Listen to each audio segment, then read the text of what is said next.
This year's new hires are all also high school graduates, huh? It's that time of the year again to welcome the new employees. My boss, Nina, sighs as she looks at their resumes. She is always like this. My name is Tom. I am a 31-year-old company employee. I graduated from high school, and right after, I got a job and changed jobs 5 years ago to join my current company. This company is an IT company, and the management team is relatively young. The CEO is 45 years old. Basically, I think I am blessed with the employees around me, but there is one person that I just can't get along with, and that's my boss. Her name is Nina, and she's the same age as me. She's the department manager, and she is my boss, and we went to high school together. Nina's father is one of the city council member, and she would always brag about that. We were in the same class, but we didn't get along because our personalities don't suit at all. I don't really know why we ended up meeting up at the same job. And because she was so arrogant, she still loves to look down on people. She used to brag about her parents being city council members, but now she wants to always be on top, education-wise. And so, she is always saying, I graduated from a famous prestigious university, but many of the employees here are only high school graduates. It is true that many of them are high school graduates, but I think many of them are excellent employees because our CEO and the executives are headhunting them. Actually, it was Nina who's unable to do her job properly. I wonder why she is in her current position as the manager. This is just my guess, but I suspect that Nina's father, being a member of the city council, has something to do with this. I don't really want to get involved, but Nina, who is not at all liked by the employees in the company, seems to have no one to talk to, so she would talk to me often. Her attitude of, I'm the one talking to you, annoys me again, but then again, she is my boss, so I try to respond to her in an amicable manner. And it is that time of the year again to welcome the new employees. Some are high school graduates, and some are graduates from vocational schools. Some of them were headhunted from other companies. Whether she knew that or not, Nina was only interested in their academic backgrounds and asked, This year's new employees are all high school graduates too, huh? Why don't they hire good college graduates like me? As she sighed. I would like to tell her that there are people who are better than someone like her with only an academic background, but it would be a hassle for me to go through all that trouble. And besides, I wouldn't want to cause any troubles too, since that'll be a huge hassle too. And most importantly, I didn't want to bother talking about it, so I assumed that Nina was talking to herself and I ignored her. The new employees were excellent, brilliant people. In particular, Leah, a 29-year-old who had joined the company through a headhunter, had a good reputation and was getting along well with the people around her. Nina apparently didn't like that. Hey, Tom, who is she? Nina speaks to me casually. I never really called her by her name in high school since I mostly avoided her, but for some reason, she has been calling my name very frequently since I came here. To be frank, I don't really like that either.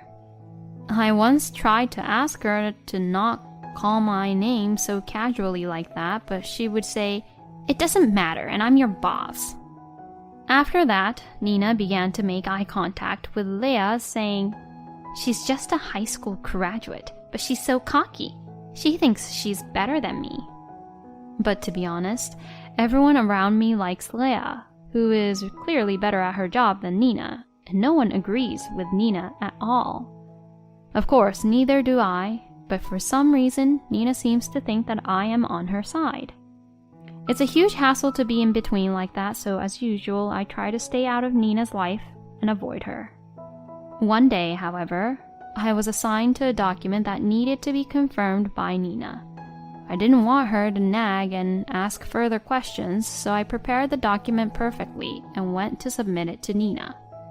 Nina took the documents in her hand and said, "Well, I think that's good. You did a good job for a high school graduate. I'll fix the rest on my end." How does me being a high school graduate relate to the work I'm doing now?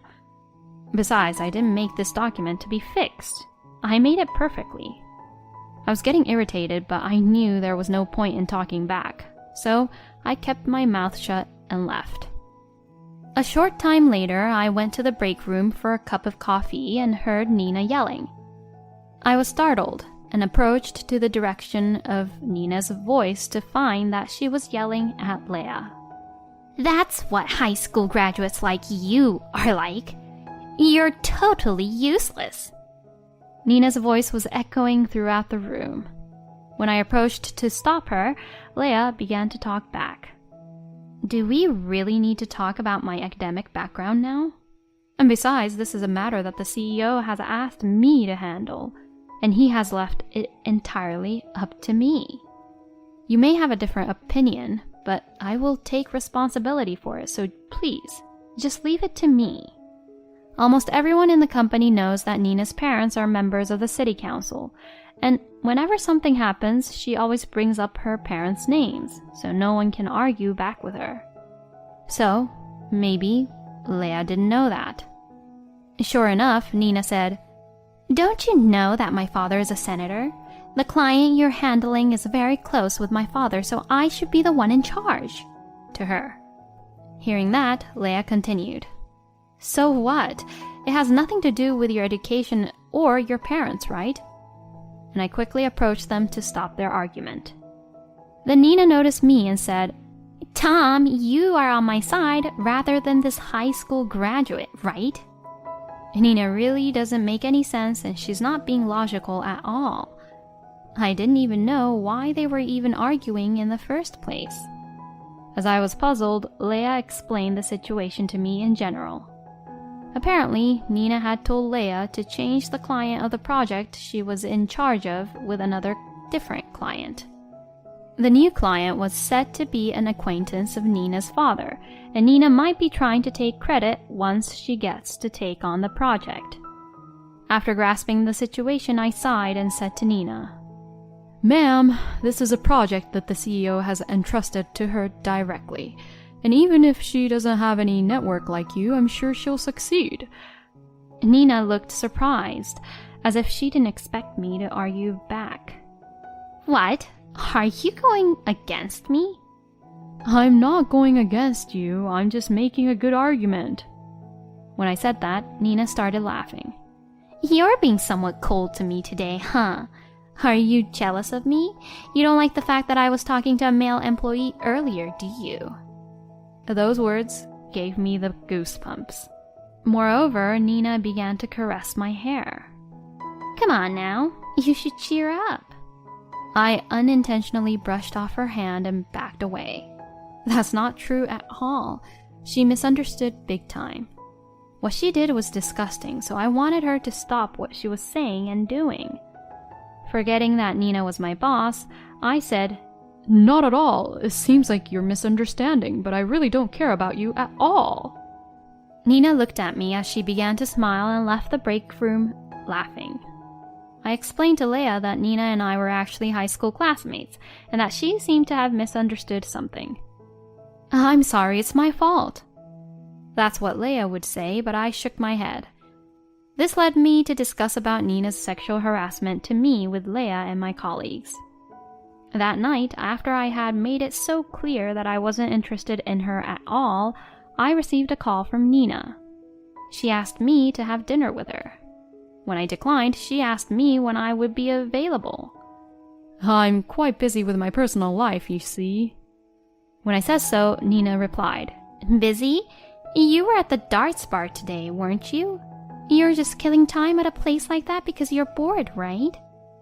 I turned pale when I heard this. How in the world did she even know that? I like to play darts, and I do have a favorite darts bar. I've made friends there, so I often go there after work. But I have never talked about this to Nina at work. Could it be that she was stalking me or something? I was too afraid to think about it any further, so I said that in any case, I don't have time to go out to dinner with her and hung up the phone. The next day, I did not want to see Nina, but I could not miss work. When I had no choice but to come to work, Nina angrily called me up. "Why would you hang up on me like that?" she said angrily. "It wasn't a work-related call," is what I responded coldly, and Nina sighed profusely. Then she pulls out the document I submitted yesterday.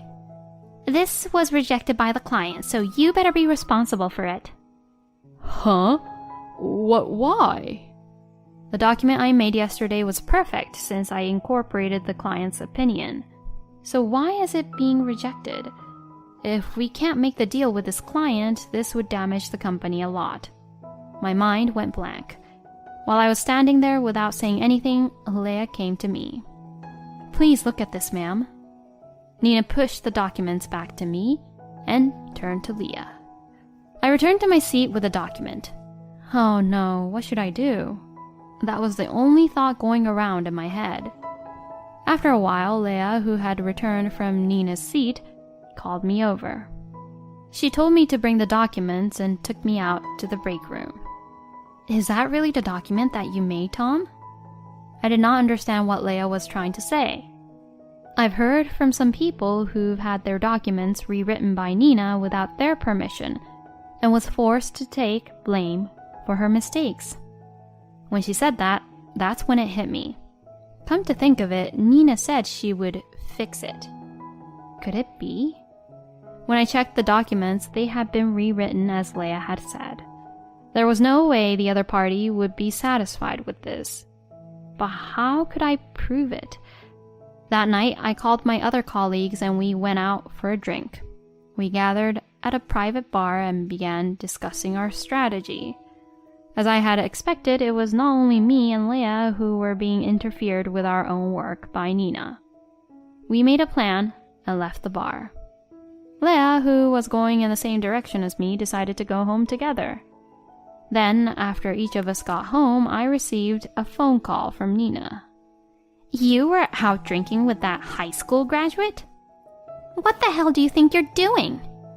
She yelled at me hysterically as soon as I answered the phone. "I was just drinking with everyone in the company." "It's none of your business who or where I was drinking with, is it? Besides, can you please stop these calls already?" Even if I tell her that, Nina wouldn't understand what I was saying.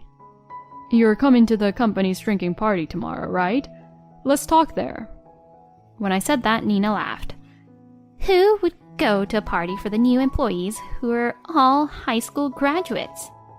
It's not like I welcome them to the company, and it's a waste of time and money."